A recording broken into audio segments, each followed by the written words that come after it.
So I think we are live. So unlike the last two times, because our director, Dr. Ralph Melsa, has to leave earlier, this time I would firstly give word maybe to Ralph, who will give us some some introductory words, and then I will continue with with my introduction and with the presentation of today's web seminar.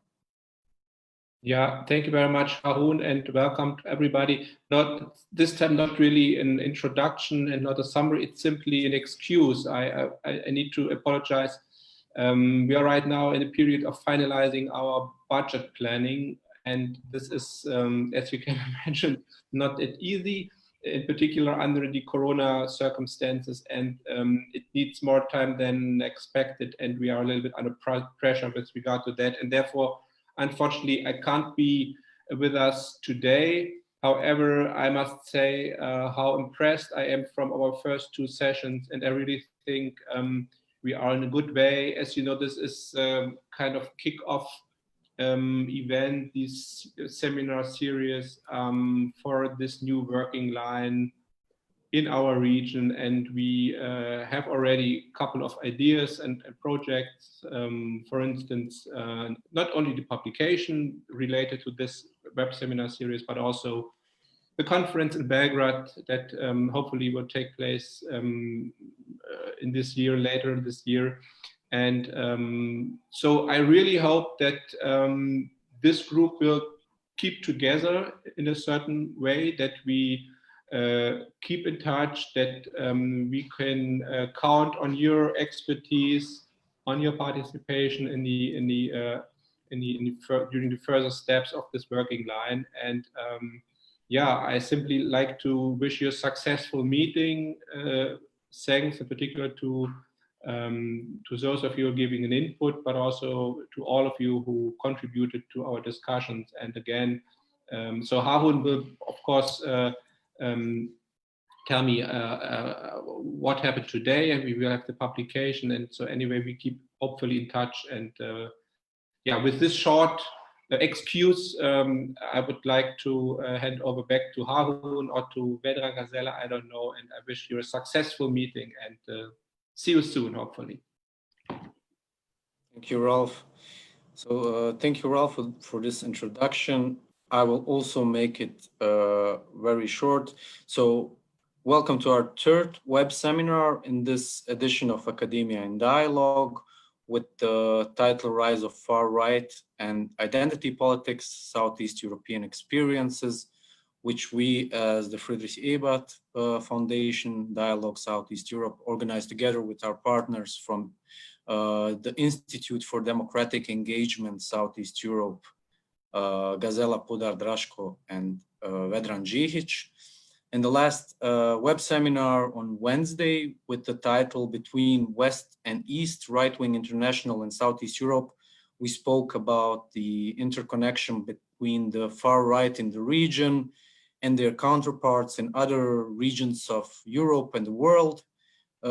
We spoke also about the role of the ruling parties and concluded that there were elements of self-creation of these far right groups by governments, at least in Southeast European countries. It was also said that the creation of the so-called right-wing international in the Western Balkans, for an example, is partially only possible because of the approval of these mainstream parties, or better to say parties on power. It was a very interesting discussion and based really on the situation on the ground, and we hope that we will continue in this pace also in this third and last web seminar in the series. Today we're going to talk about the far-right tactics, tools, and strategies. As mentioned in the concept of the series, the far-right uses a variety of tactics and tools for spreading its ideology, and by that it's gaining support throughout the world. So together with our speakers and discussants, we want to explore those strategies and last but not least, draw conclusions on the repertory of the far right, of these far right groups. So our speakers and discutants today are Rafał Pankowski from the Never Again Association Warsaw, Diana Margaret from the Alexandru Ion University in Lassi in Romania, and Bora Meme and Liri Kuci, both activists from a left-wing political organization in Albania, Organizata Politike. So now I would like to give the word to my colleagues from IDES, Gazela Podra-Draško and Vedran Džihić, who will moderate this open discussion. So hi to everyone. Hi to those that are for the first time with us, and particularly welcome to all of you that managed basically to survive from the first webinar to the last one. I mean, we went a long way discussing and digging deeper into the issue of ideology and post-ideological era in the first session, being rather theoretical and partly academic, but also with like very concrete examples. Then in the second one, as Harun said, we tried basically to understand the connections of the so-called right-wing pro-fascist, or what was the pro-fascist international as Boris Budin will describe it. Unfortunately, next time we should also invite Boris Budin. He always is quite funny and interesting and inspiring on those topics. And today we discussed the far-right tactics, tools, and strategies. Then Gazela will also take over later for the discussion. I just wanted to say, we have been from the very beginning on focusing very much on the far-right movements and groups, but we also touched upon those that we usually don't see as far-right groups and movements that are basically having the same ideological repertoire and participating in those networks, probably not so visible. And as I'm really, sitting in Austria is not always comfortable. And right now, Austria, there is a huge debate in Austria about the government's position towards the refugees and children from the Moria camp in Greece. And just in the moments, as a few hours ago, the European Union and some countries of the EU reached a consensus to accept some of the kids from the camp. Germany and France and Italy, and even Croatia is going to take few. And here in Austria, we have a very strict rejection of any possibility of accepting even a single one kid from Moria. And there was this infamous, in the meantime, in social media, infamous interview of the Minister of Foreign Affairs, Schallenberg, who basically said in an interview for the Austrian public broadcaster, so if we now take one, we will have them all. We need to stop. And basically, and now coming to the far-right tactics, tools, and strategies, basically capturing the momentum that previously was kept by the far-right Freedoms Party, and just continuing basically in terms of the discourse and tactics and tools by a government party, which is not far-right, adding up to the usual far-right repertoire. So basically, I believe that we also need to widen the scope and definitely look also into those that pretend to be the very best Democrats and pro-Europeans, and that have already incorporated some far-right practices, tools, and discourses, which in the end would also be a kind of a success of the far-right, to having managed to enter the center and to make the center rightist, which is a specific issue. Anyway, I'm emotional in a negative way, so luckily I don't have the Austrian passport, so I cannot give it back. So I'm still with Bosnia, and you know Bosnia, when you have the Bosnian passport, everything is perfect. So I have a lucky life. Anyway, I will now hand over to Rafał. And then we have those short inputs and interventions, and then we organize a free discussion afterwards. And just to ask, Nicolo, are you with us? Is Nicolo here? Yes, you're here. I mean, I was so confused. I thought as you are all the time keeping your hand in front of your mouth, and I was like totally confused. Now I see you and you are still alive and kicking. So luckily, now I'm also on the safe side. So Rafael, the Zoom is yours. Okay, thank you so much for having me. If not in person, at least we can meet. We can meet thanks to the technology.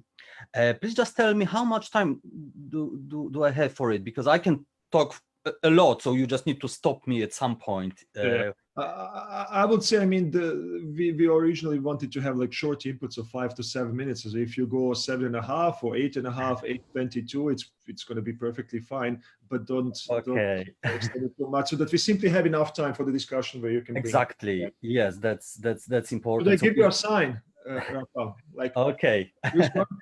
That's good. That's good. Thank you. So I'm sorry I missed the first day of the discussions, but I really enjoyed the second day, and it was a source of satisfaction for me when I heard Ralph talking about the internationalization of nationalism. Which is a phrase I have been using for about 2 decades now. And I think it was for the first time when I actually heard someone else using this phrase, which was a measure of my personal success, I felt. But of course, we know internationalization of the far right is not a new phenomenon, but certainly it intensified in the last years. And I would say that is actually one of the main tactics which they are using nowadays in terms of seeking legitimacy, not just on the national, but especially on the international level through international cooperation. And I want to tell you a little bit about Poland in this context, but let me start by using an example from Bosnia-Herzegovina, from Sarajevo, that I learned about when I last year, and I imagine many of you may have heard the story, but I thought that was an excellent exemplification of what we are talking about here, the globalization of extremism. I think it was May, so the first Gay Pride March in Sarajevo was already announced. It was planned, although it didn't take place until September, but it was already official. And football hooligans from the local clubs were already protesting against it months before. And of course, from Poland, we know very well this type of mobilization, using football as a tool, using football culture as a space, in opposition to LGBT rights initiatives. And as part of this anti-gay mobilization, they used the national flag of Brunei, which, of course, shortly before that had very harsh anti-gay legislation that was very controversial, across the world. And I thought that's incredible to use the national flag of Brunei in an Eastern European state. That really shows an impressive degree of globalization of hateful symbolism. In this case, I'm afraid the national flag of a Southeast Asian state was used as a hate symbol. And the only one similar case I could think of from Poland was when fans of one club abused fans of another Polish club using banners written in the Indonesian language, probably with the help of Google Translator, when one of the players of a Polish club was actually an Indonesian.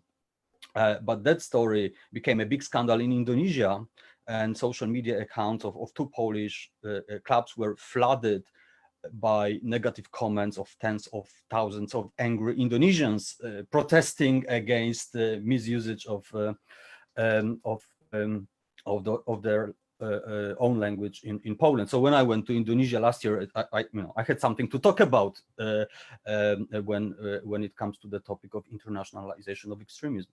And I think many of us could find many other examples, but I would repeat again my thesis, my claim that internationalization is in fact one of the main tactics, one of the main tools for the far right anywhere in the world today, certainly in our region.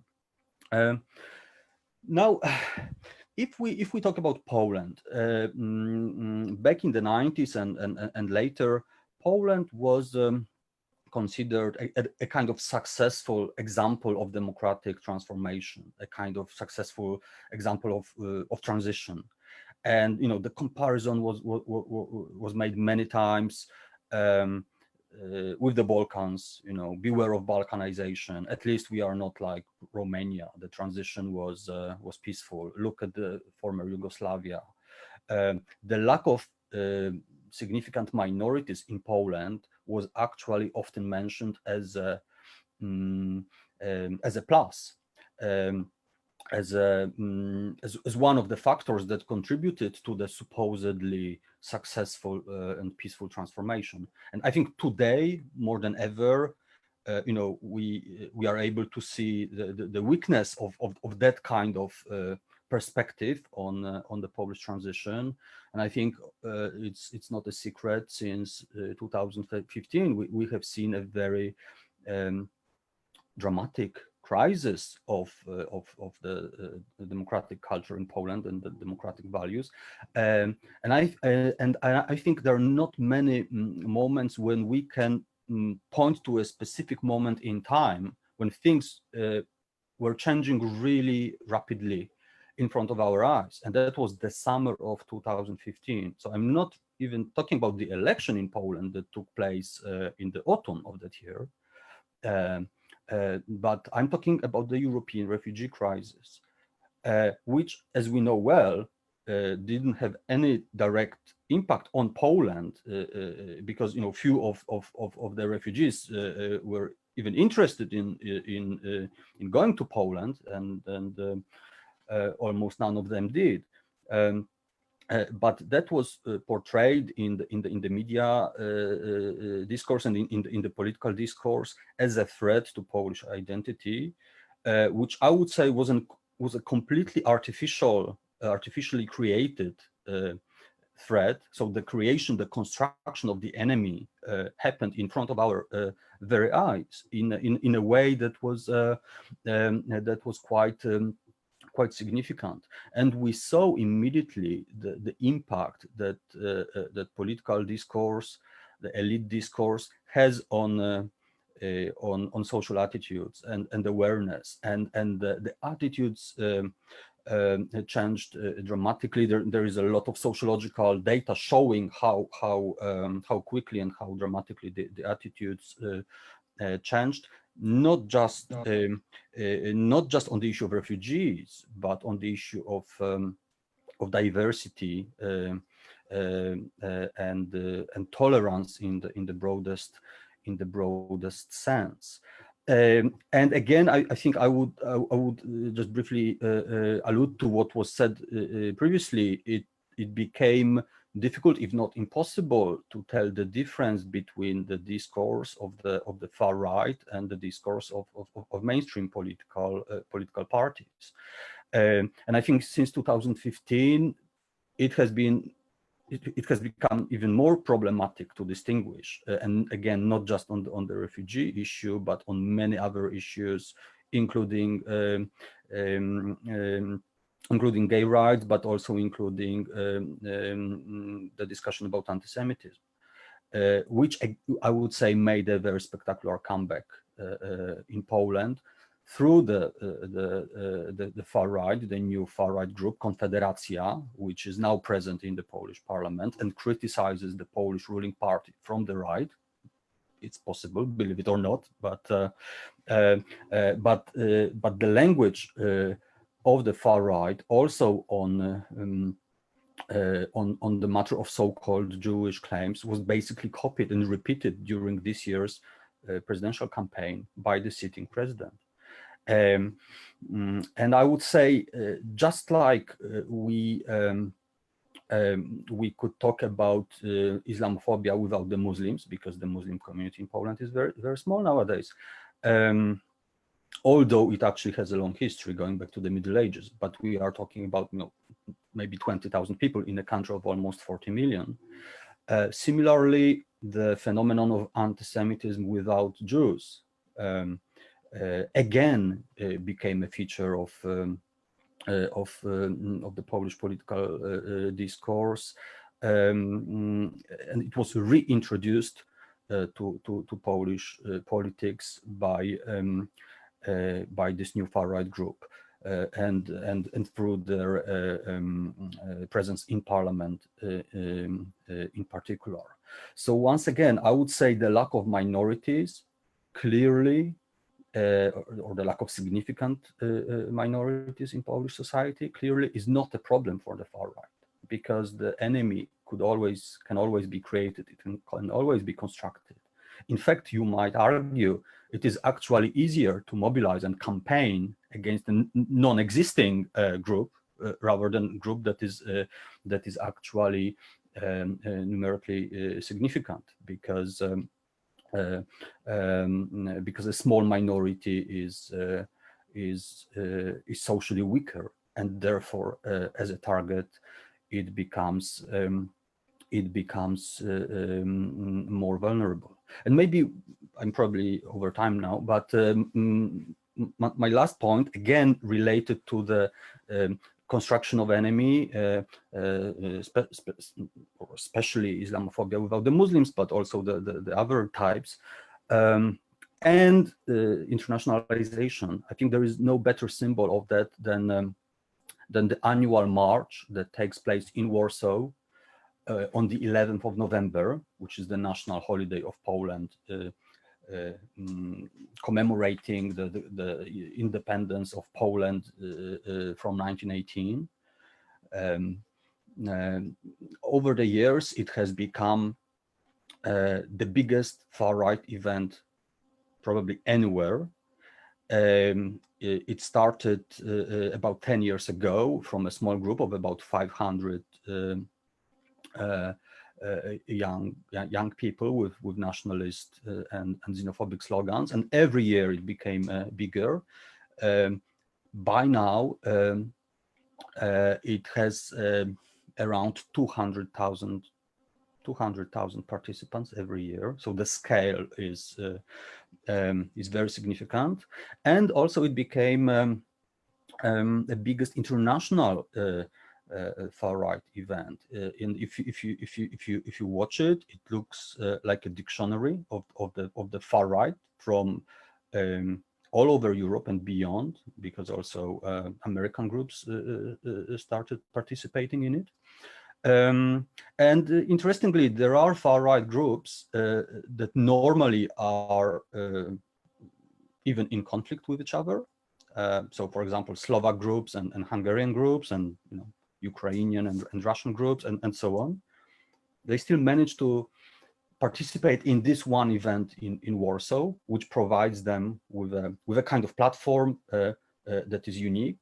But it also shows that the kind of flexibility of their political identity, and I think in itself it also shows the growing importance of the internationalization of the phenomenon. And thank you for your patience. I will maybe stop now, and I'm looking forward to your comments. Thank you so much, Raphael. I mean, precisely this point, the construction of the other and of the enemy. I mean, that became really paradigmatic following the so-called refugee and migration crisis. I mean, we all know that Orban was running campaigns, electoral campaigns to 18 with no refugees and migrants whatsoever in Hungary. And that's basically a kind of a new phenomenon, post-factual, so beyond that facts. You don't even need the small minorities. You don't need them at all. And you just run the campaign. And now, I mean, just going back to Austria, I mean, this is what Foreign Minister said, basically. I mean, the general and average Austrian population is full of fears of those guys sitting in Moria and not having a place to sleep. But they are so far away. So this is very important. And mentioning politics of fear, we will probably touch upon it. This always goes hand in hand. I mean, this kind of a construction of the other and the emotional environment climate that you create around it. So thanks a lot, Rafael. Now we fly quickly. Zoom is really good for flying from Poland to Romania. Diana, so you're the next. Thank you for inviting me. So I will try to stick to the 7-5 minutes. And I start with a set of the ideology and Diana, sorry, I don't know if you all hear Diana or not, if this is only me, but we simply there is a kind of a problem in your internet connection. So if you just check it out again, because can you hear me now? No, it's much better. So now, okay. So I will refer to the. So I will try to speak up a bit. I will refer to the subtitle of the between ideology and practice. Sorry, I think sorry? we still have at least me still have interruption. Maybe if you turn off the camera, it will be voice will be smoother. Or maybe like Wi-Fi, it's going on and off. Or maybe if you have speakers, maybe. I don't have next to me, so. Yeah. I think it's internet. It's not. Yeah, it doesn't look bad on my computer, so I don't know what's happening. I didn't have this issues before. This kind of issues is still the same. Now it's better. So now it's better. Better? Yeah. Okay.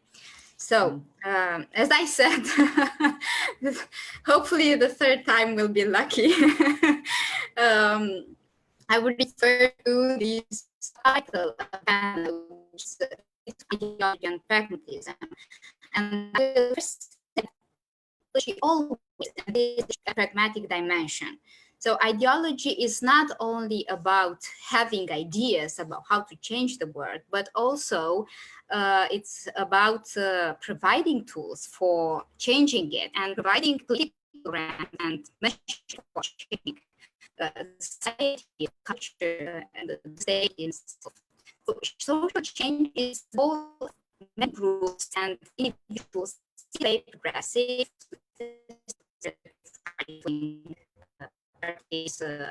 Sorry, we again have a problem. Okay. I don't know. Maybe just to turn off the camera, and maybe that would be better. So maybe it's something with the connection, probably.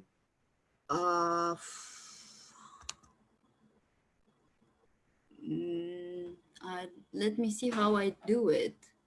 It's so funny. Each time when we stop you, then it's perfectly clear. So yes. We hear everything, and the very moment where you start going into ideology and all this stuff, it goes down. So it has to be abstraction. Yes, you have stop video down there when you. So I will try to stop from one sentence to another, and see what.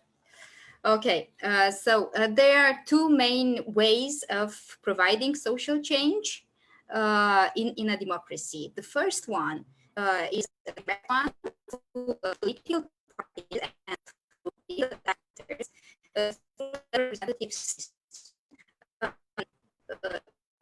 Parties and those actors seek to gain the power. It's against the game. I don't know. What we could try is, I believe, I mean, the one will be to freeze you in a way that you don't move, and the second one is just to switch off the camera and then to try and to see whether it works. I mean, that might be probably a good idea. Just switch off the camera and now. Okay, I did it. It usually helps. Can you hear me now? Okay. Okay, so the first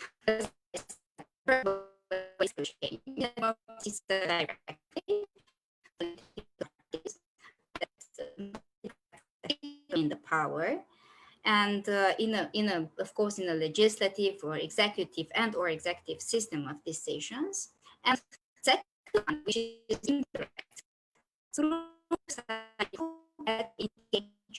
in bottom-up movements, and that exert pressure to political parties and to political actors that are engaged in the representative system. Can you hear me? Okay, is this clear? Okay. I'm in this intervention have been Diana, sorry, but we can't hear. Again. I don't know, but literally it's Balsha got the point. I mean, it seems that when you start moving your hands and arguing, that then something interferes with the microphone. Okay, so I won't wave my hands anymore. Yeah, but because now we hear you perfectly as soon as you. Okay. It's perfect. So ultra-conservative movements have been increasingly vocal in the past decades. In Romania, especially in what they consider as being expensive. The direct descent of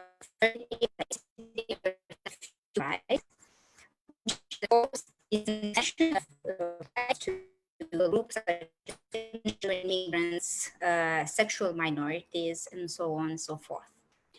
My most recent research, and I guess this is the reason why I was invited at this panel, concerns the rise of what I have called recently in a research published with Friedrich Ebert Foundation Romania about the rise of insurgent conservatism in Romania as reflected in the activity of conservative religious and civil groups known as Coalition for Family that sought to amend the definition of family in the Romanian constitution. Their campaign started in 2016 with a civic initiative which managed to gather more than 1.5 million signatures for amending the constitution, and culminated with a national referendum on this issue. And this referendum took place in fall 2018 and failed due to low turnout. So as I said before, in the study that I have realized for Friedrich Ebert Romania, I describe these groups as being part of insurgent conservative movements, and of course, they are what some scholars used to name as the dark side of activism, and this type of insurgent conservatism is a type of rather extremist conservatism that emerges as a reaction to democratic values and practices by struggling to replace them with an authoritarian, indigenous view of society. These groups are active, militant groups that are not only reactive to Western progressive values, but they are especially proactive. Which means that they are able to generate new social and political change and to provide a new agenda that is going to be on the front page of mainstream newspapers and social media and public space discussions and debates. These groups exhibit the ability to use the democratic Semitism, procedures, and practices in order to promote violation of human rights, equal rights. Differently put, they use a democratic vocabulary against democracy itself. And in my analysis, I showed that they use some very innovative tools, at least for the Romanian public space, such as freedom of expression, the appeal to freedom of expression, the appeal to human dignity, the appeal to democracy, which they understood as being the majority rule, and representativeness. And all these elements are part of a strategy developed at the normative and discursive level. And on the other hand, innovative tools in terms of activism, so at the activist level, which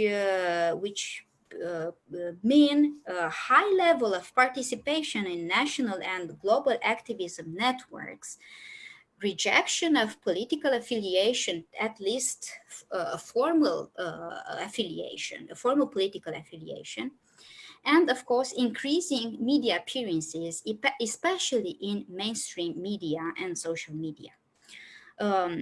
Nevertheless, this proves their outstanding capacity to understand the profound issues of the Romanian society, which are poverty and extreme poverty, lack of responsibility and accountability of the political elite, its lack of responsiveness to grievances of the population, the negative impact of economic migration to the Western countries, so the Romanian migration to the Western countries, and its impact on the idea of family and what social cohesion used to be before and what is nowadays, and the ability, and of course this reflects the ability to adapt, to these new realities.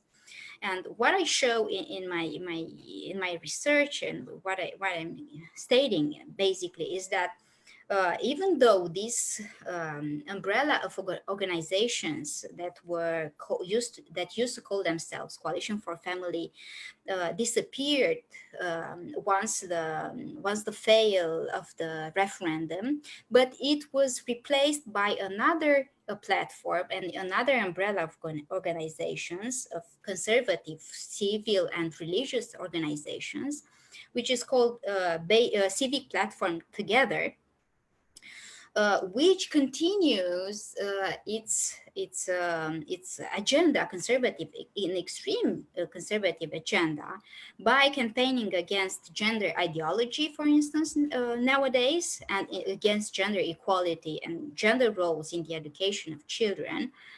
And of course, this proves that these groups of course, determination in promoting their conservative agenda. And as a conclusion, I would say that this rise of civic activism, which is a new phenomenon in the Romanian space, in the Romanian public space, but I think this is also available for other Eastern and Central European countries and Western countries as well. So this rise of civic activism, is in contrast with the decreasing credibility of the political system, and these groups are taking advantage of this contrast with the decreasing credibility of the political parties, and they transform it into an advantage, also by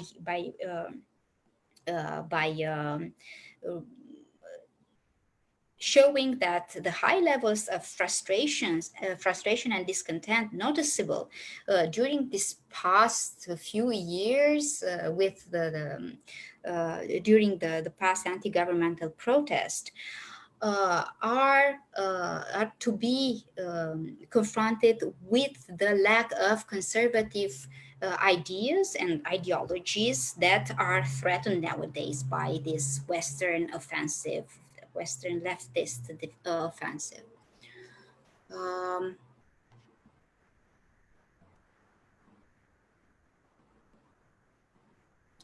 I think that. Can you hear me? Yes. Okay, I don't see anyone. Gonna be just Diana, we just switched off the camera, so to Okay. get at least your Okay. words, so which helped a lot, so we could listen. And thank you so much for providing us also with insights into the Romanian scene, which we haven't discussed so far at all. And I'm quite sure that we will pick it up in the discussion again.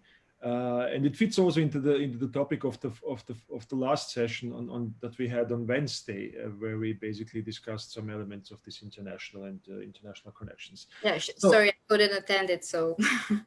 no problems. I mean, as you said, there will be also a summary, and this summary will basically all of you, and you are not the only one, provide you with a kind of a broader view what we discussed in all those sessions, and then that will be also in a way forward to other activities. So thanks a lot. Let's now jump from Romania to Albania.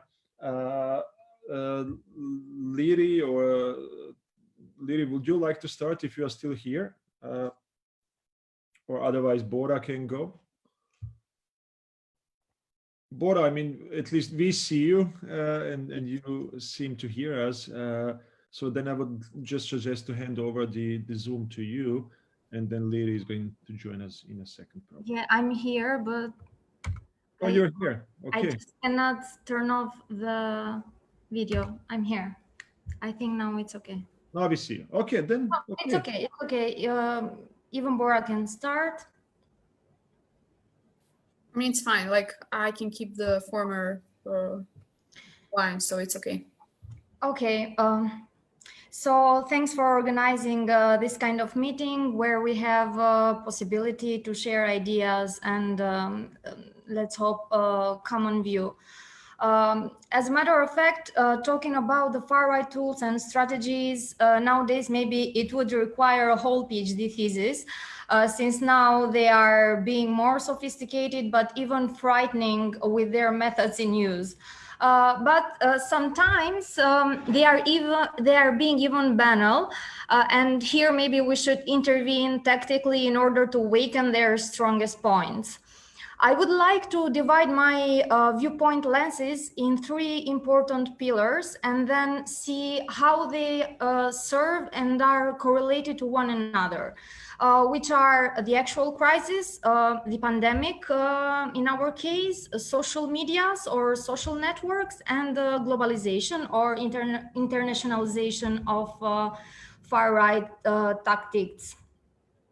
In our inglorious postmodern times, the slogan "Beyond the left and the right" is perfectly represents the rising trajectory for the far right. We often find it camouflaged through the term centrism, thus it's bringing a more natural accommodation in terms of mixed values, and making it easier to manipulate people's orientation and through ideology. If I'm not wrong, and I remember it right from my notes, as Nicolo mentioned on Monday's session, at the end of the day, he said that it remains just to criticize the far-right strategies regarding the differences between the legal presentation and praxis, because they are telling something and acting differently. And I think that here we have a lot of material because we are witnessing a lot of written papers and adopting European conventions about human rights. And on the other hand, facing violence, poverty, and inequality in everyday life. And in moments of crisis, above all, when it's the case of extended and global crisis like the pandemic COVID-19, we can notice the strengthening of far-right policies, strengthening of far-right alliances, acute human rights violation, monopolization of common goods, and passing underground risky deals at the expense of civil rights. And as if this were not enough, there are other aspects to complain about.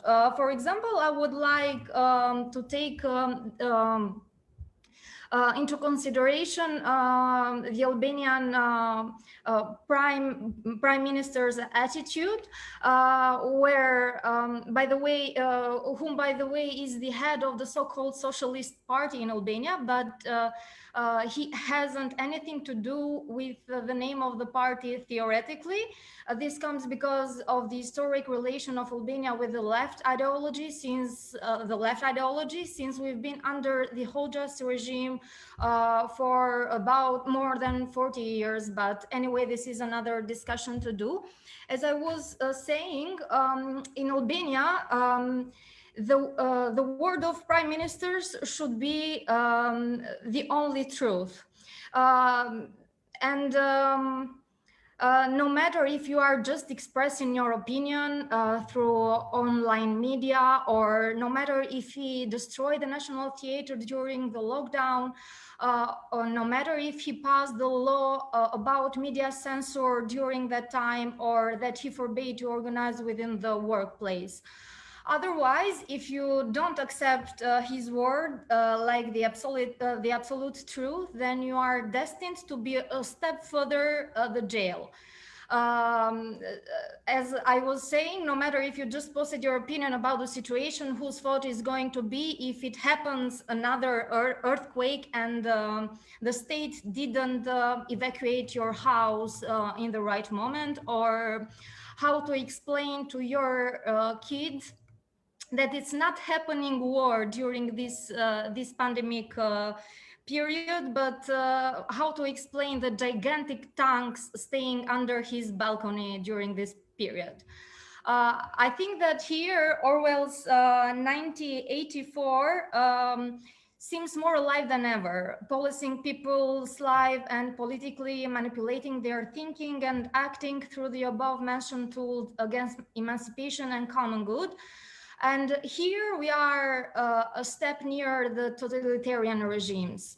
And since we were talking about social media and social networks, they're a big trap for social causes as well, as they are increasingly becoming a tool in the hand of extreme right-wing politics, starting from manipulative techniques. And here we can mention the case of 2016 scandal about selling personal data of American citizens from Facebook for the US election campaign.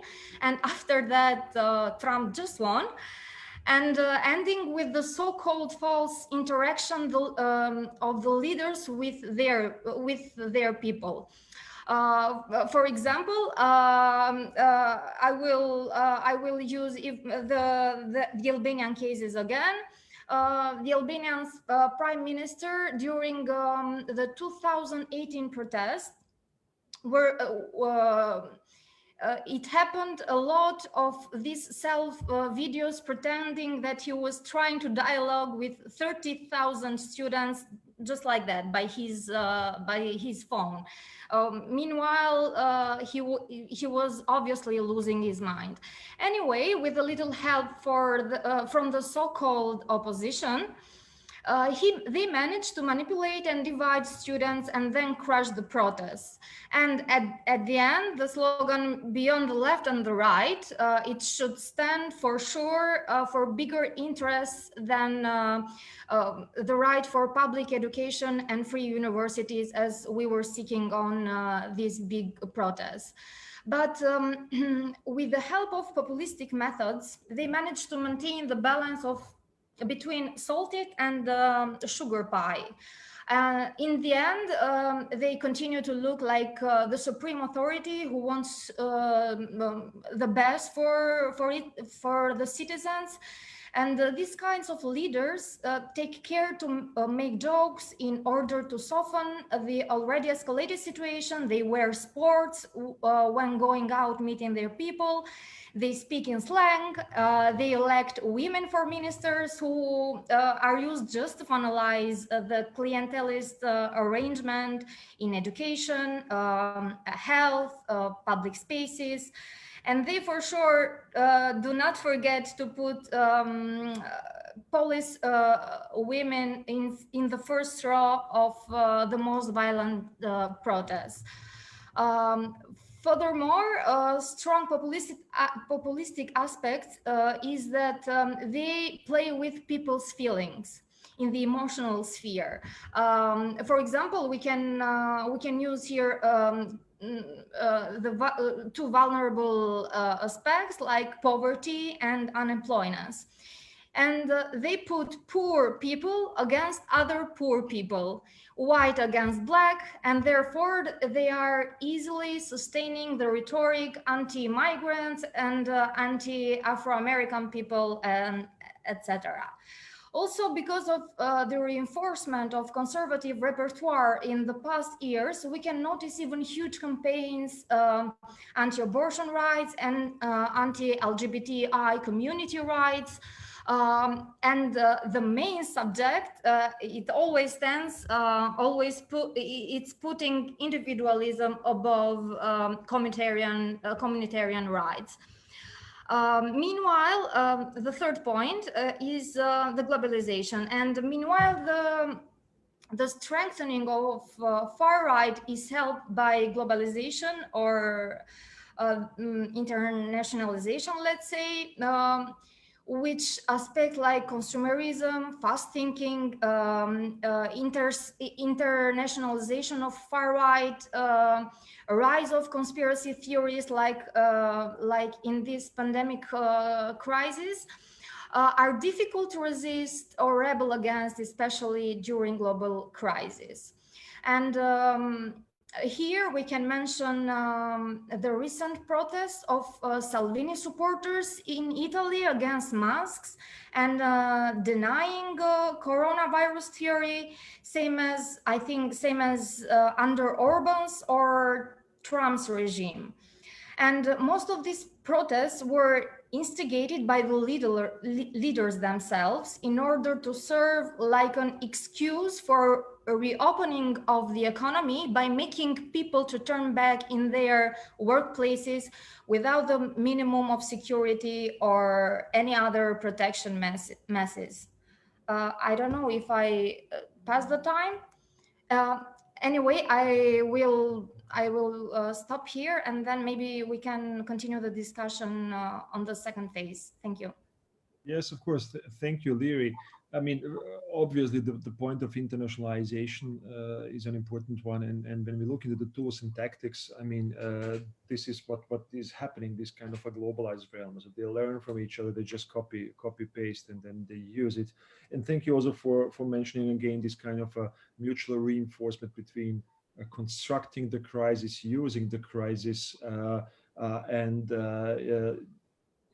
in using basically the emotions. Once again, this kind of a fears that you can play with. Okay, now this time also we don't need to. I don't know. You are probably not sitting in the same neighborhood, Bora and Liri, but in any case, it will be just a small ride. Even though Tirana is, even by the car, it's very crowded. I don't know. Has anything changed during the COVID-19 crisis, at least in terms of coming from one part of the city to the other? But anyway, really sorry. No, I was just joking about traveling in Tirana. I mean, we are quite used to those long queues, cars. But anyway, Bora, the floor is yours. Thank you. Thank you for inviting me in this activity. It was a pleasure actually to follow the first activity. Unfortunately, I couldn't attend the second one, and hopefully it is saved in the Facebook Live, so I can listen to it later. I would actually like to make some kind of, but a really short distinguish between or getting to present like shortly some kind of differences between fascism and the far right populism, because unfortunately, even at least in Albania, we can it's quite present for people, sometimes liberals, but not only, when any kind of repression or any kind of let's say right policies or right action, it's immediately considered fascism, which I consider a bit problematic, because sometimes it's this kind of emotional way of reacting which doesn't really allow us to to analyze what kind of policies or politics are being implemented. So of course that the far right, the extreme contemporary right is quite similar to fascism. We have massive, it has this kind of massive character populist movement. It's supported somehow by middle class, petit bourgeoisie as it used to be during the rise of fascism in Italy. This kind of national racism, pan-European, the Europe of nations. These kind of conspiracy theories are quite present. The New World Order, anti-vax, coronavirus does not exist, and this kind of movements. What I'd actually consider this kind of anti-capitalism for fools, or anti-capitalism for dummies, if it would be a book. Even what is quite problematic in different polls that we might see even in the US or even in Europe, there is a high percentage of voters which believes that there is a secret ruling elite with a globalist agenda, which is conspiring to rule the world through world government, authoritarian, or as you might know, for example, the rise which is coming also due to Orban's rhetoric about anti-Soros, which is present even in countries like Albania, which, to be honest, it never had any kind of anti-Semitic rhetoric. If one would ask me like a few years ago if there is any chance to have any birth of fascism in Albania, I would probably be quite sure and say no, for several reasons.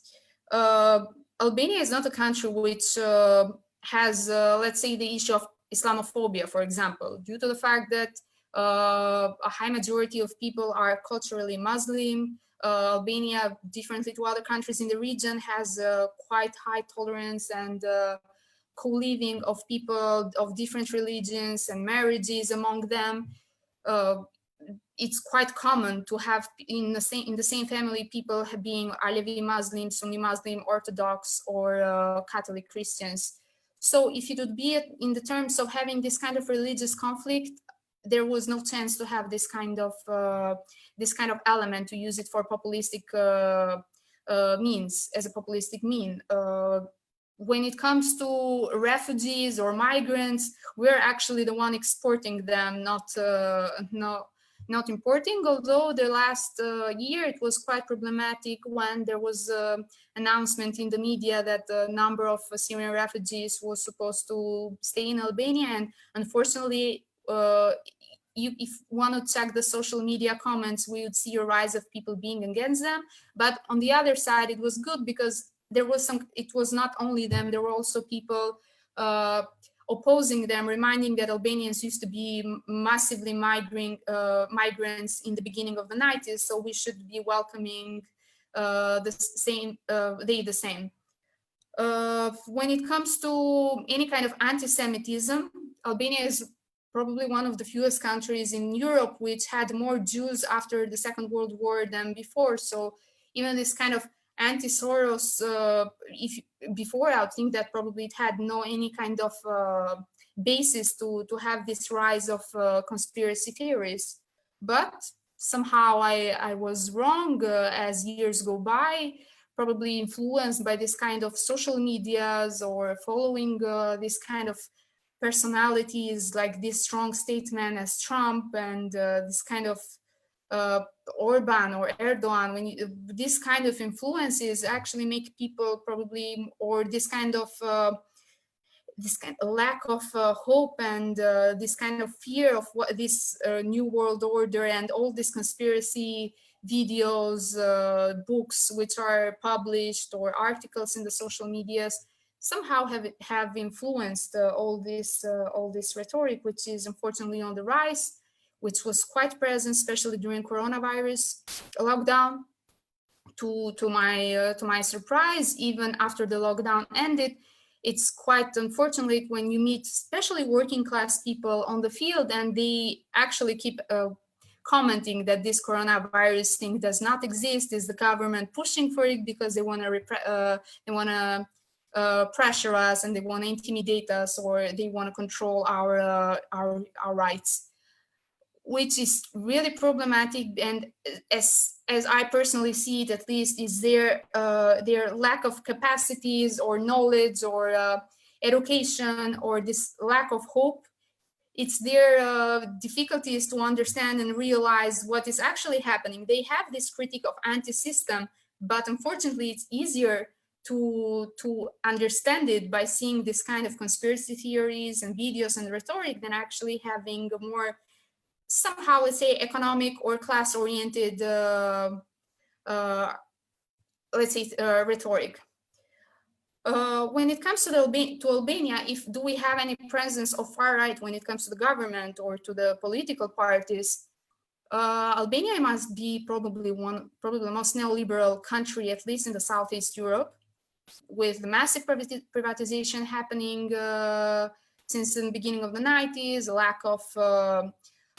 lack of public institutions and properties and spaces. Everything is being privatized, sold quite cheap, and which has been reflected, of course, in high unemployment, which is reflected in lack of hope, and so on. The Socialist Party, which is the ruling party for these last 2 mandates, has the name socialist, as mentioned before, but there is nothing socialist or even social democratic about it. Probably it's more even right when it comes to the economics, compared even to the traditional right-wing party, the Democratic Party. So Edi Rama, this leader of and the prime minister of Albania, which is the leader of the Socialist Party, is actually the leading figure against any kind of leftist or social democratic policy. You can easily hear him in any kind of Italian talk show when he is invited, when he invites Italian investors to come to Albania, because differently from Italians, we don't have trade unions, we are over the left, any kind of rhetoric and so on. So Albania is the best country to come and to invest. So this kind of, and of course, this kind of context, when even the Socialist Party is so right, leaves the space, and when there is no left alternative, at least no left party, or not yet a massive leftist movement in the country, makes it quite easy that all this anti-systemic rage somehow is channeled in this far right or rhetoric. When it comes also to nationalism, fortunately, somehow Albania does not have this kind of nationalistic, at least not massively, when it comes to expansion. It's more culturally this kind of the ancient people in the Balkans and so on. But so far, I don't think it's that dangerous, although it's still on the rise. Unfortunately, these last years, we can see all this lack of hope is making people more and more embracing this kind of rhetorics. When it comes to the civil society, it's quite weak. It's mostly perceived, also civil society is perceived as something of this conspiracy theory in Albania, this kind of foreigners to come, who trying to intervene for their own reasons in Albania. And this is not only the fault of the people themselves, of the common people, it's also the fault of the civil society organizations whose activity in the last 3 decades has become more as an NGO business than not having the approach of having some kind of connection with the communities, but mostly on a focus or project basis and so on. So this is why even the civil society in Albania is perceived as part of this conspiracy theories. And mostly the rhetoric in the politics is quite liberal and in the best case scenario. And even when it comes to some kind of conflict, when you want to oppose this kind of reactionary rhetoric of the far right, it's mostly done on this kind of, so there is no social conflict, or at least not in economic basis or in class basis. It's mostly on a cultural basis. So if it's in this context, aftermath, the result will be that the common people will more and more embrace this kind of rhetoric and politics. Also, when it comes to the left, which is a problem which I consider is quite widespread, even way beyond Albania, actually, where probably even some of us copying what is wrong, what's happening abroad. it has this kind of tendency of speaking in a language which is not understandable for the common people when it comes, because probably I didn't said it before, when it comes to the tools that I probably am giving the solution, probably it's not part of the topic right now, but I consider it as a massive issue, which is making the common people, working class people, or self-employed, unemployed people embracing more and more. I find it seriously really important when I'm in touch, because I'm a labor organizer, and I'm really worried that on a daily basis, I hear common people embracing this kind of rhetoric. And I assume, and probably it's some kind of autocritics, that people of the left should be more, speak more, let's say, in a more common way, be more close to the people. Sometimes this kind of academic or analysis or way of interpreting or overanalyzing stuff makes people not feel part of it. So I think that this kind of cultural division is also, so somehow even the left should be the one to blame if we are asking for someone to blame in this kind of context. I think I passed my minutes because I have so many notes, and I think I ran out of time. Please let me know. I'm trying to shortcut all the time, but unfortunately I didn't. What I mean, Sorry. you know, we are still around. I mean, if you have one last bold point to make, just go for it, and then we open it up for discussion. No, it's okay. I overpass, so it's fine. Thank you. Thank you so much. I mean, now thinking and contemplating about the role of the left and the speech that has to be applied in order to confront the far right.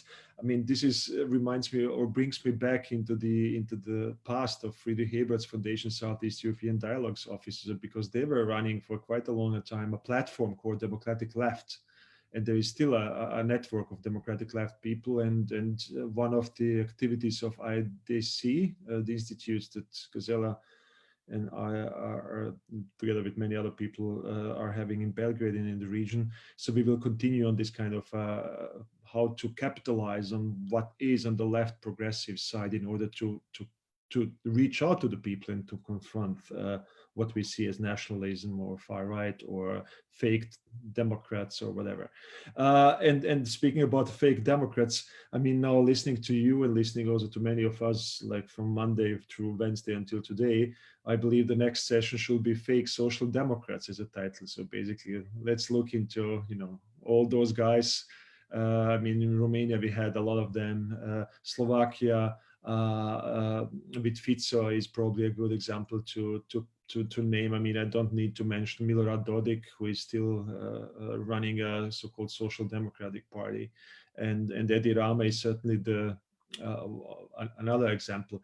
But I mean, this is again a part of the story, basically, where even the nominal Social Democrats are incorporating elements of the discourse and narrative that is produced or placed into the center of the political scene or of the political in general by the far right to a certain extent.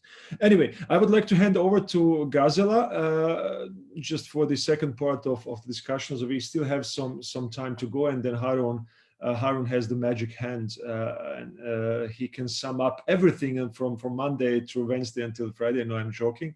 But Gazela, would you like to take over now, and then we go into some kind of at least small discussion on far right before the weekend starts? And this is really... Yeah, it's Friday afternoon. And there is few of us. And actually, I really enjoyed listening your presentation, and it was really interesting for me to have insights from other countries, especially from, I mean, all these actually, I haven't been only to Romania. I have been to Poland, I have been to Albania, but I have never been to Romania, actually. So it was, in a way, very interesting for me to hear a little bit more about what is happening there. About what Vedran said about fake social democrats. Yesterday, I was actually searching the members of the European People's Party. And when I opened, there is like download full members list, and when I downloaded the PDF, it was empty, and I was, oh wow, this would be nice. But what I wanted to say, in Portugal there is Social Democrat Party, which is member of EPP, so it was really interesting how and why Social Democrat member of EPP, but obviously we are not the only one here in the region who have problems with the identity of the ideological stances and everything. But maybe it would be interesting to discuss a little bit more about when we were thinking about this specific workshop today and the topic of the workshop, we had in mind something which we could name as mimicry, like fake social democrats, but in a way using actually the narratives, using the fragments and symbols of left of social democracy, of this, what we would say left from the center, whatever the name is, and turning them into the symbols of a right wing, especially far right. And maybe it would be interesting to hear a little bit more about this from your perspective. I mean, there is something, a few of you mentioned already something like that, but maybe to go a little bit deeper, how actually we can work on reappropriating the signals and the symbols we claim as originally leftist or socialist again, and simply to erase this meaning which is given by the far right or right in the contemporary context. I don't know if you know what I mean, but very blunt example is that our far right movement, which we briefly discussed, Zavetnici, flag bearers or whatever its name in English, their leading figure is a woman, young woman. So I mean, there is a way how they are polishing themselves so they're able to say no. I mean, your accusation are completely wrong. We are not patriarchalistic. We are not fascist. We are not. I mean, we struggle for family, and women are important part of this. See, we have a woman who is leading the movement, and I mean, this is just one really example. But what do you see in your countries and in the region in general when it comes to these questions? Whoever wants to say. Anna. Hello, everybody. Again, I just want to pick up on what you, Gazela, just said. And I think it is not just, I would like to just add to what you said about the case of Serbia, which also makes it comparable to other countries. And there is a very similar and very mainstream type of gendered approach, which goes back to the beginning of the post-socialist era. So it's really the Zavetnici, the oath bearers. Again, this is kind of, it's a refurbished stuff, but it's kind of very much part of the mainstream. However, the fact that both Zavetnici, the oath bearers, and Dveri came forward with a very strong gender discourse is something which I think makes them especially savvy. And also makes them similar to both other post-socialist countries, Russia or Croatia or Bosnia-Herzegovina, but also which makes them similar to the far right in the West. And that is putting women as the central figures. So women are the ones that actually want to liberate. This is very much a copy of what it's what I call the hijacking of feminism. So women are central. Of course, they're central, and they're among even the previous generations of feminists. There is plenty of examples of essentializing women's role. So they have hijacked this essentializing of women on the one hand. On the other hand, they also jumped on the policy issues, and I think one really has to congratulate them, quote unquote, for understanding how important it is also to step out of the typical right-wing women are the center of family. They are speaking about women in the post-socialist neoliberal environment as being the victims. And so they are actually liberating women from the yoke of the neoliberal agenda, and they are proposing, and this is actually something where the left or the parties who want to criticize them and who want to kind of unpack their not so obvious anti-feminism, to point to the fact that they're not speaking about rights, they're speaking about privileges. And this is something which I think is the main point of their de facto anti-feminist agenda and anti-left agendas, because privileges are, of course, something completely different from rights. So their advocacy, it's not an advocacy of equality, it's an advocacy of selecting the few.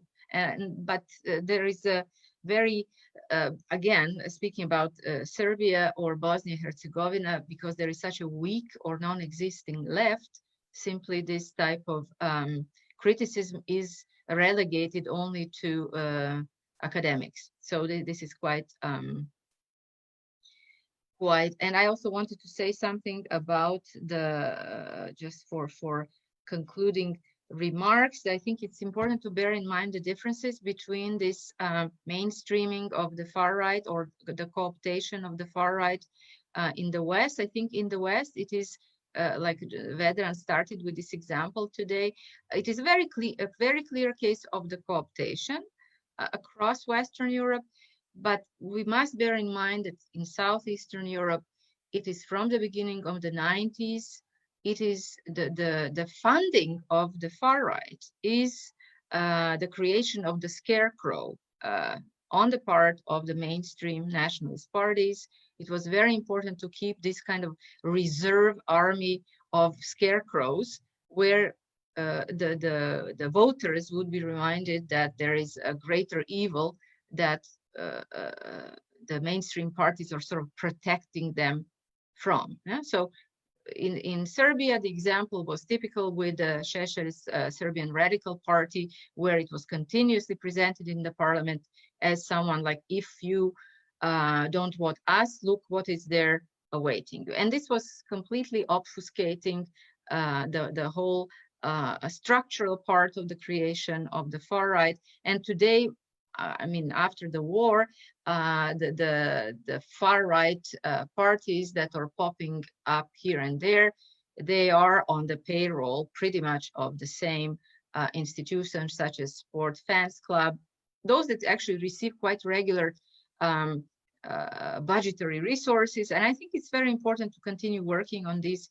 institutional issues. And also when there was plenty of talk today about emotions, and I think it's quite also important to control this type of discourse on the part of us as academics, because we are speaking about issues that are very concrete, and that is the agenda of naturalizing or essentializing fear.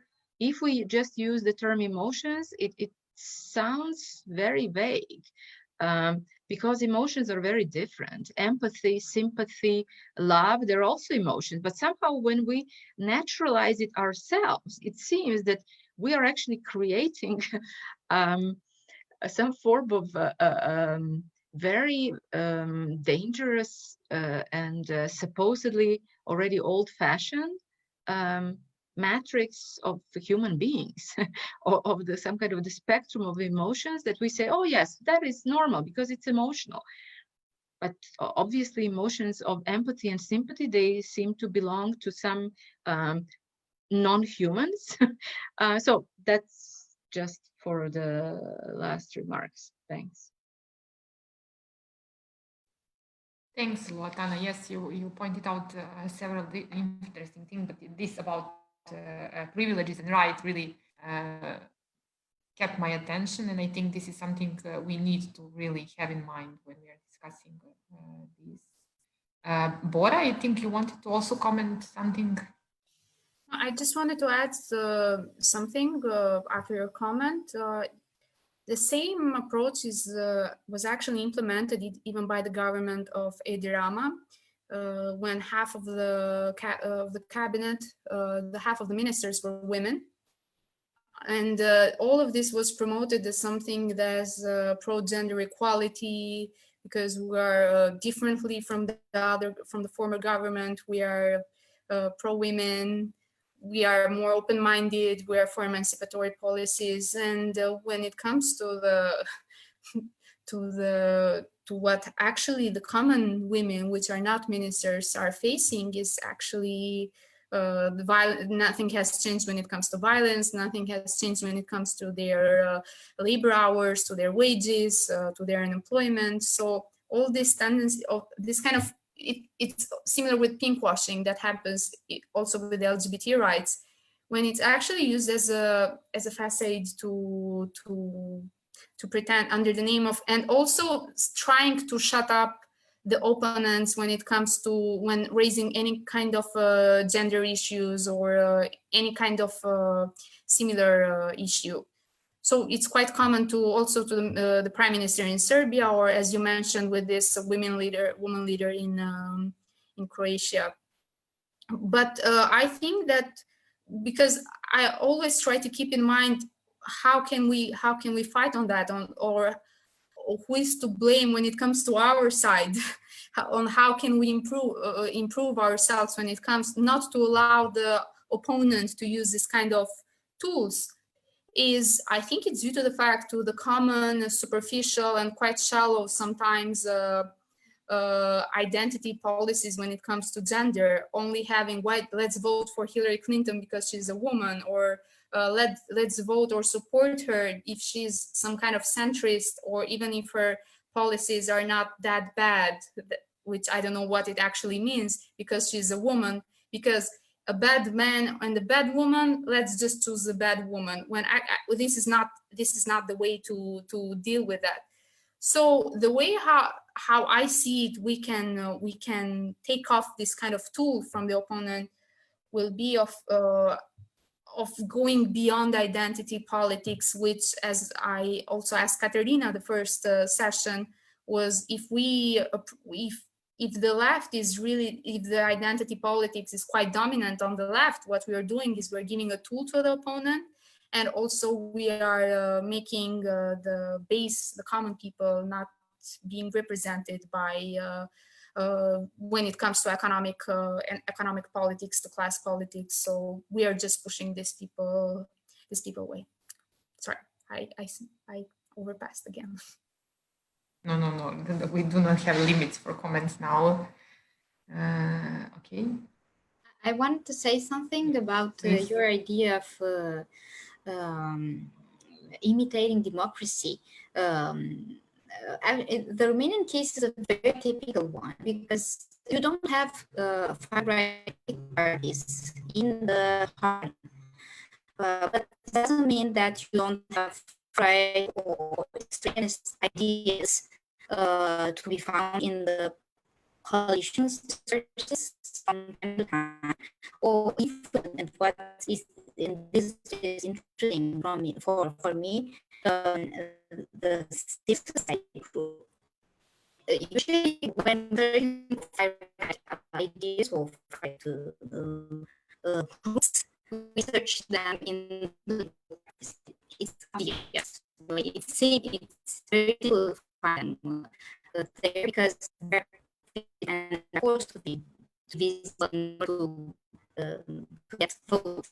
But at the same time, it's hard to find the society level. And we are losing again.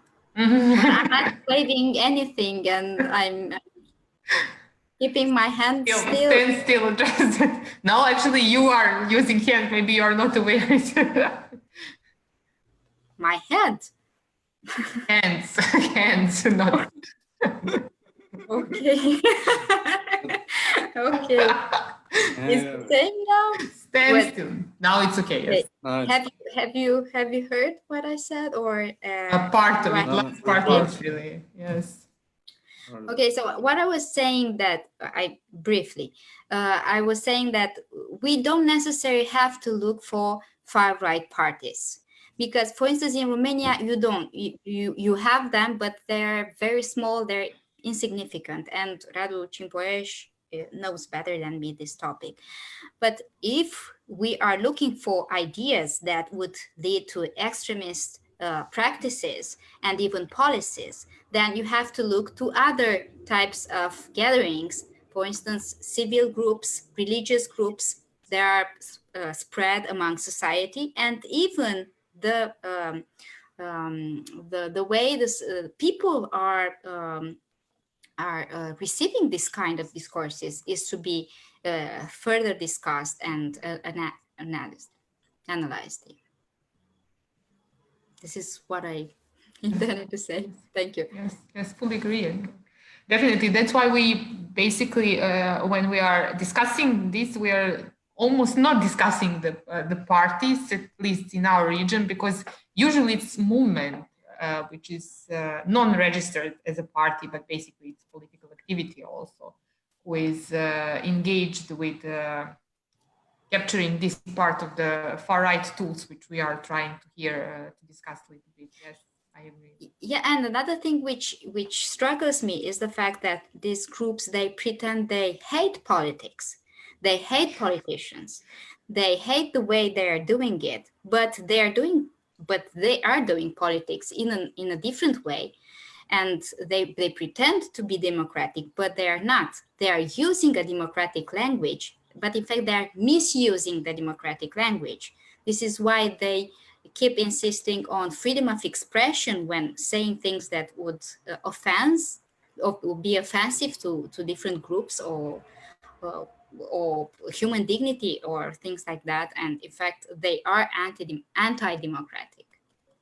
Yes, well, I would say that at least from Serbian experience, it's only, let's say, far left group which are very clear about what is politics and what is political action. Everybody else, including those on the left center, claim that politics is dirty, they hate it, or they do not hate it, but they think that people would like to hear that politics is dirty, that they need somehow to stay away from politics and do political work without politics. So this is a discourse which is somehow promoted, and well, who started it and where it came from, that's interesting actually, but it's definitely very dominant, not only with the groups you are mentioning, but in general, it's very dominant.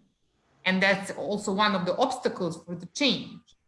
That's something which we are trying definitely to discuss and to bring back to the public sphere as an issue.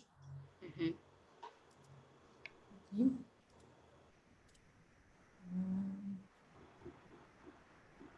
Okay. Well, Bora, you want to say something? Sorry, or no?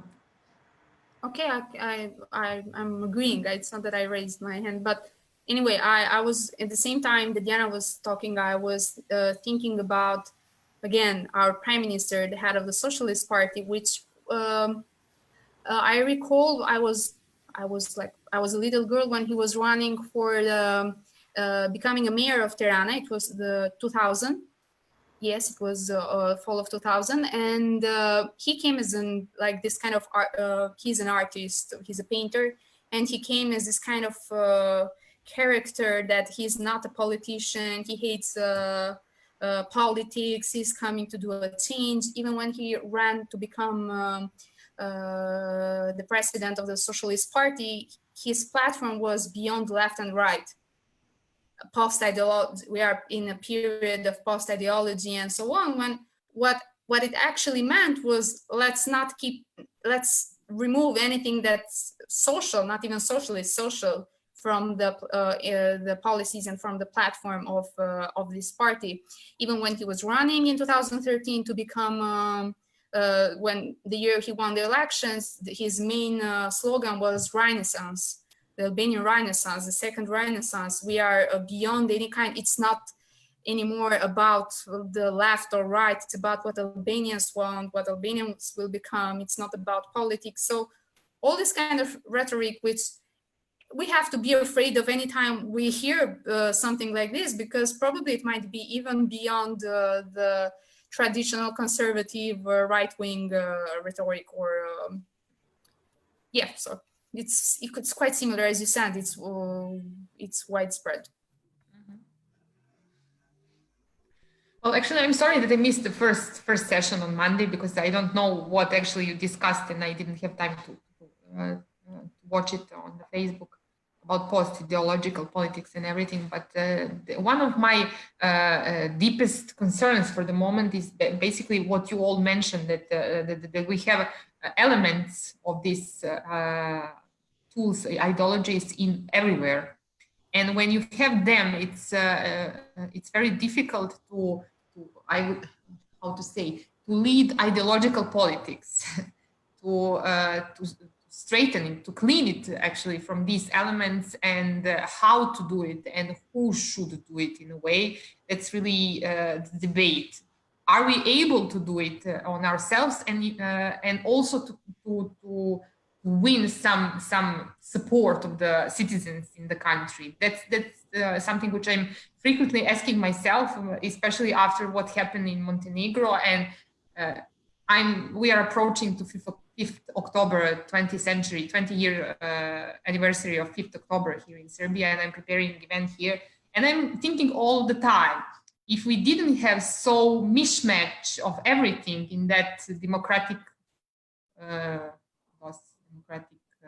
opposition of Serbia, would we be able to build some different society which would have much clearer, let's say, politics when it comes to ideological stances and everything, or not? I mean, is it possible at all to have a politics which is much more clear on the ideological stances, and which have clear socialist dimension, social dimension, let's call it whatever you would like? Is it possible at all today? And this is something which is very interesting to hear. What is your opinion? I mean, from what we have seen in Montenegro, for example, they managed to build different coalitions, which are, let's say, ideologically homogeneous to some degree, but still they are not able to form the government without making a coalition which are completely different in everything. So is it possible to make a change? Can we really go to this direction of we should change first system and then have ideological fights, like they say, basically in Montenegro? We firstly need to clean the system from corruption, clientelism, and everything, and then we are going back to what are our ideological stances and how to fight and how to win citizens. So this is very complicated scene. And what is your opinion on this? Now it's maybe I said it's too complicated, but I would really love to hear something about this. Whoever wants.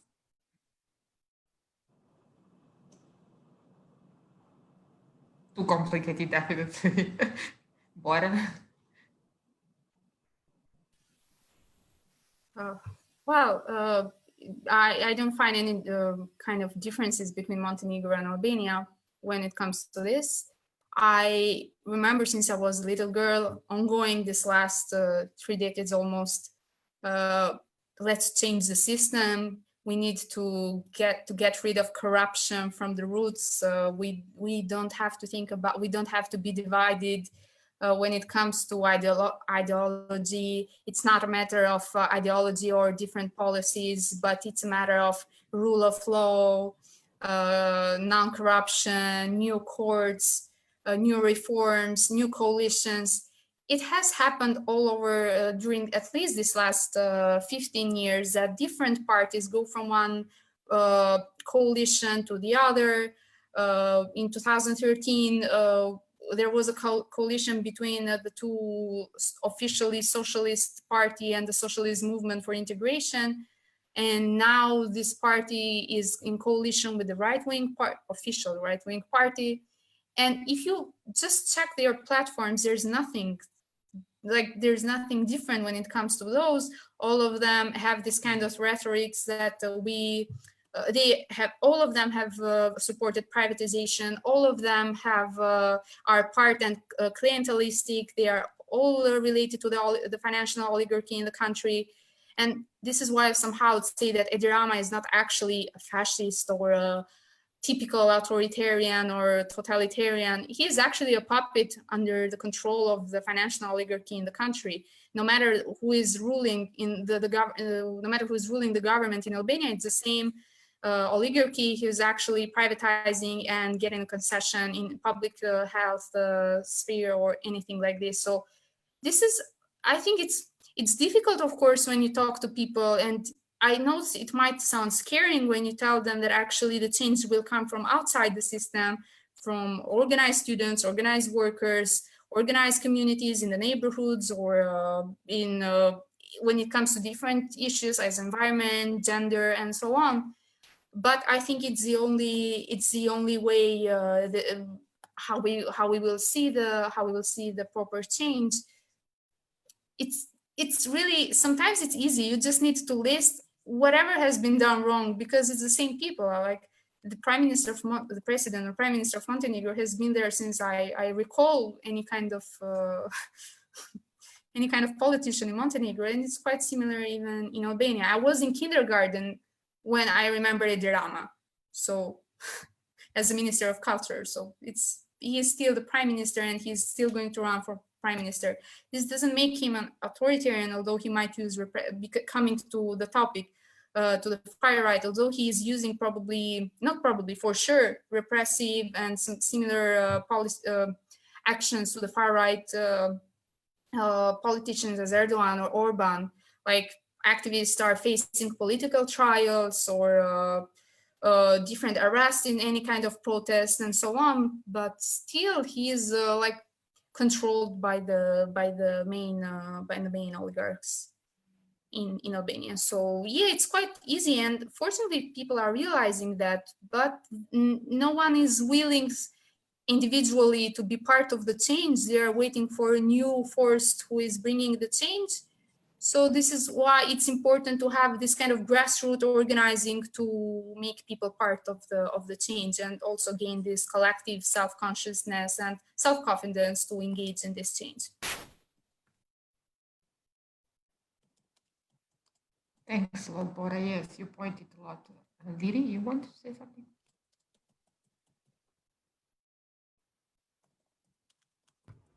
I don't know why I have always problems unmuting, and I think that you're now hearing me, right? Okay.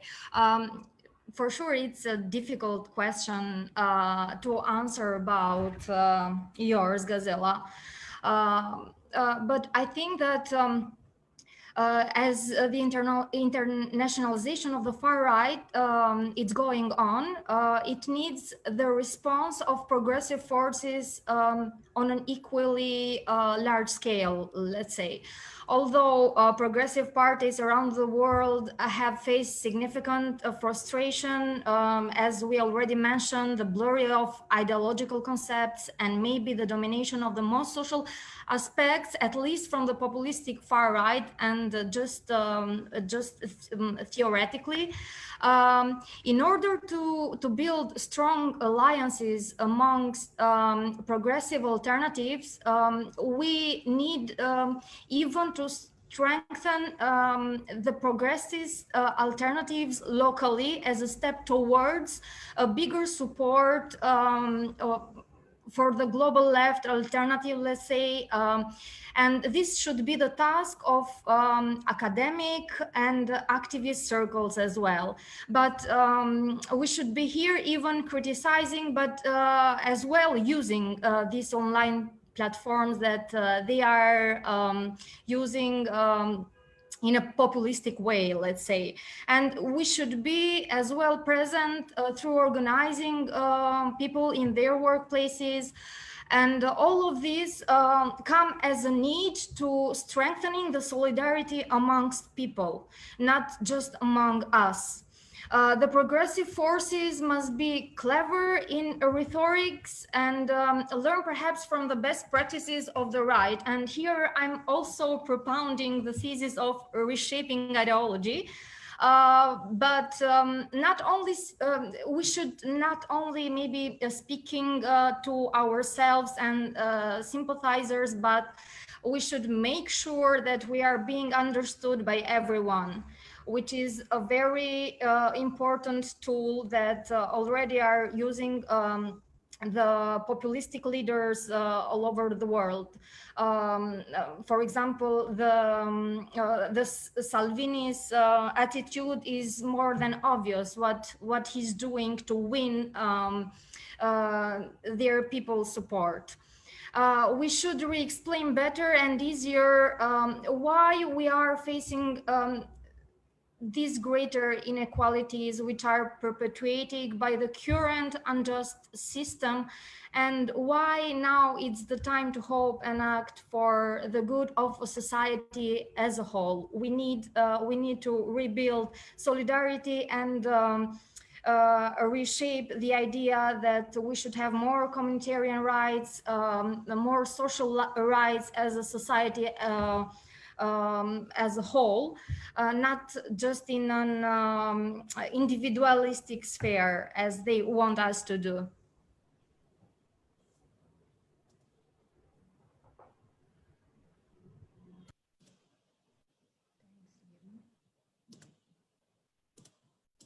Okay, if anyone else doesn't have any comment, Anna, yes?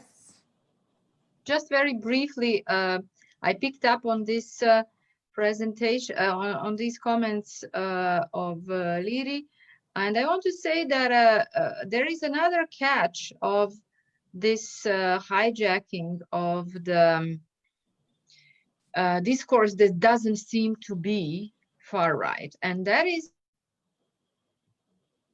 that on the one we're speaking about the violation of individual rights, rights to disagree, right? And this is something which what we hear, for example, when they object to the LGBTY manifestations. But on the other hand, there is something that is very difficult to beat, and that is their sovereignistic discourse. When they object to such a wide range of what we would call a solidary actions, from the Pride Parade to providing assistance to refugees and economic migrants.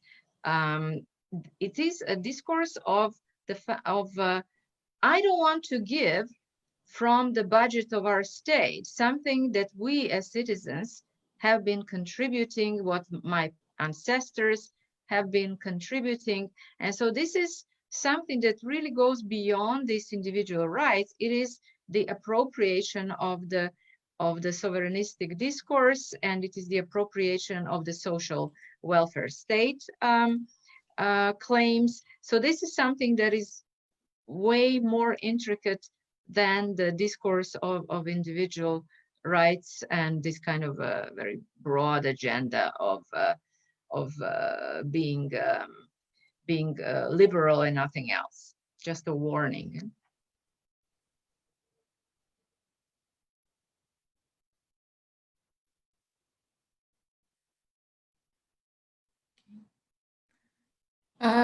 I'm now giving word back to Harun. Just a second. Yeah, thank you, Gazela.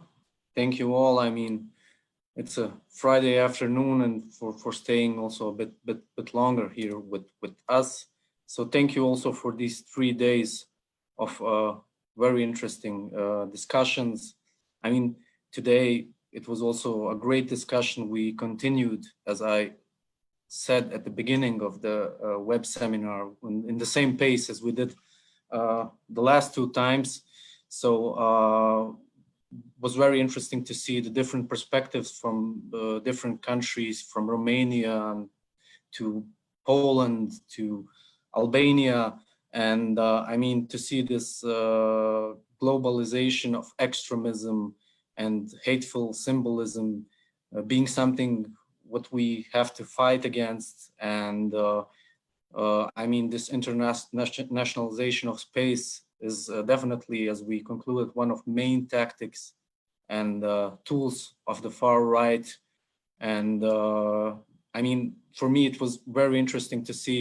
I mean, that as I think Rafael mentioned at the beginning, that although these groups are in conflict with each other, they participate together in events, and that's really showing how flexible they are actually, and that this construction of the other is, as Vedran said, on another level, basically. So not to make it short, thank you very much for participating. This is, as Ralph said, just the beginning. We will continue with this project line with the study next year, with the big study on far right tactics, tools, etc. Everything what we discussed today. And once again, thank you very much from us all. And hopefully we will see each other soon, and we will definitely